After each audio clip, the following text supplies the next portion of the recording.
Soyez les bienvenus dans ce nouveau numéro de la Vendée en direct. Alors je suis avec Clara Lambert. Bonjour. Bonjour Grégoire. Nous sommes ici au Ciel, un endroit que vous connaissez bien, le centre lyonnais d'expression libre, c'est ça? Oui, oui, oui. Le Ciel à La Roche-sur-Yon, un endroit où vous venez de terminer 7 ans, 7 années de conservatoire. Vous êtes chanteuse lyrique, avec quand même déjà un certain bagage. Une jeune élève, mais avec beaucoup de distinctions. Vous avez reçu pas mal de prix ces derniers temps, des prix français et internationaux aussi.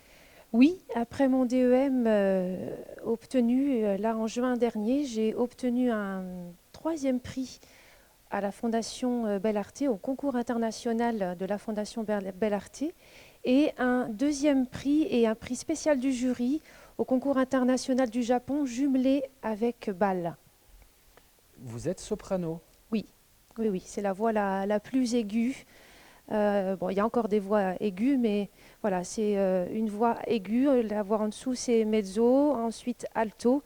Et j'aime beaucoup vocaliser, en fait. C'est pour ça que du coup, c'est un peu mezzo aussi coloratour. Voilà.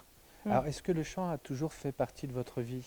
Ah oui, j'ai toujours chanté depuis petite, même étant enfant, en fait, quand je me levais, enfin quand je me réveillais la nuit, et que, voilà, je ne pleurais pas, je chantais en fait.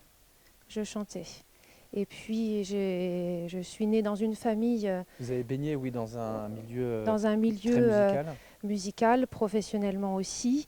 Donc j'ai vu pas mal d'artistes, enfin pas mal de gens qui effectivement étaient professionnels dans la musique circuler dans la maison. Moi j'ai démarré aussi le piano, j'ai fait aussi du saxophone, j'ai eu un diplôme de fin d'études de saxophone et de formation musicale. Et puis voilà, je faisais partie aussi de chœur. Et puis j'ai voulu du coup ensuite vraiment chanter voilà, de façon avec plus de technique, et puis de façon avoir des possibilités d'avoir des rôles en soliste. Et donc j'ai commencé là du coup à travailler avec plusieurs professeurs, et j'ai eu la chance de rencontrer donc Brigitte Lafont au Ciel en 2013, qui m'a permis aussi d'avoir voilà, des rôles tout à fait intéressants. Parce qu'elle a une énergie et elle met en place toujours des tas de projets extraordinaires qui rassemblent voilà, tous les élèves de la classe.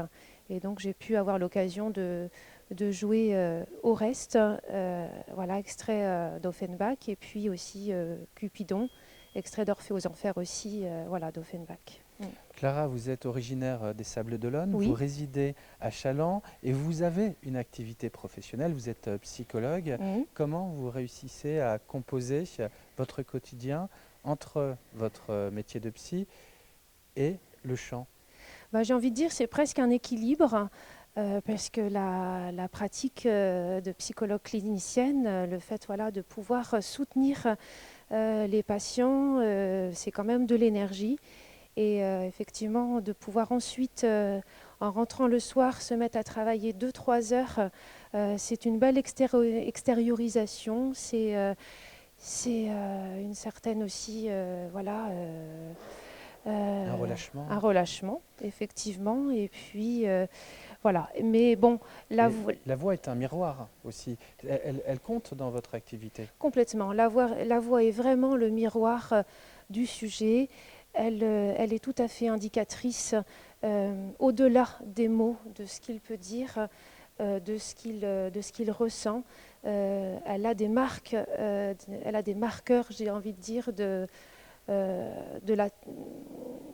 la problématique, parfois même, oui, de la pathologie des patients. Hein. Il y a la voix du dépressif, il y a la voix du schizophrène, il y a la voix de l'hystérique. Et moi j'ai quoi comme voix, par exemple?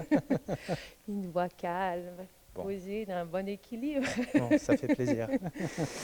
Ouais, et c'est important d'entendre ça aussi au-delà effectivement de ce qui peut être dit. Et, euh, et du coup, c'est quelque chose que moi j'ai beaucoup travaillé dans mes études de psychologie effectivement sur la voix. Mes En mémoires plus. ont été centrées dessus. La voix, un objet de fascination. Et c'est sur la musique, du brouillard des sons à la note bleue. La note bleue, c'est quand on écoute de la musique et qu'à un moment on est très très pris. Il y a une note là qui nous embarque où on a l'impression de sortir de la réalité et qu'on touche quelque chose d'autre. Et, euh, et je trouve que la voix est aussi vraiment a un certain pouvoir produit de l'effet et la façon de parler effectivement à l'autre. Dans ma pratique de psychothérapeute aussi, je trouve qu'elle est importante. Je m'oriente aussi dans des projets d'utilisation de la voix et du corps dans la thérapie, avec une perspective aussi d'aller un petit peu du côté de l'hypnose. Et là, je travaille avec des jeunes ados et on voit qu'avec le contexte sanitaire, les jeunes ne vont pas bien. Et j'ai le projet de pouvoir mettre en place un atelier du côté de l'improvisation avec des jeux vocaux et puis qui puissent du coup pouvoir un petit peu se surprendre eux-mêmes, se renarcissiser, waouh, et puis s'extérioriser aussi, pouvoir, voilà, parce qu'effectivement la voix c'est aussi tout le corps Ça pose. qui est mis en jeu, c'est une énergie, c'est être bien ancré et quand on chante, voilà, c'est vraiment une énergie du pied jusqu'à la tête, jusqu'à la résonance derrière. Voilà, ça indique un bon mental. Alors vous, Clara, à titre personnel, le fait d'avoir eu tous ces diplômes, j'imagine ça donne confiance et puis ça donne aussi envie, j'imagine, de vous écouter. Alors, est-ce que vous avez des projets? Est-ce qu'un certain public pourra venir un jour? Ça a peut-être déjà commencé, mais vous écoutez. Qu'en est-il pour l'avenir? Alors, il y a eu effectivement pas mal de prestations antérieurement, des créations. Et puis, bon, effectivement, là, le contexte sanitaire a bloqué un peu tout ça. C'est aussi pourquoi je me suis un peu plus orientée sur les concours, ce que le jury m'avait conseillé de faire aussi, pour effectivement continuer le travail, maintenir le niveau. Et avec ces prix, effectivement, j'ai eu là plusieurs propositions, plusieurs projets.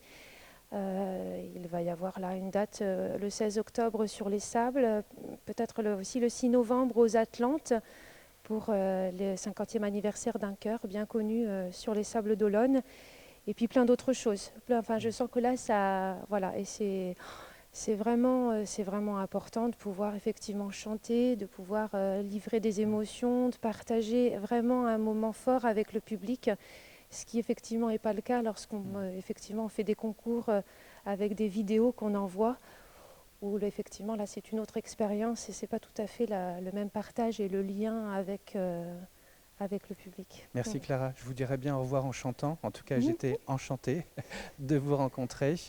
Et puis, on se dit à une prochaine fois pour une autre émission de La Vendée à direct.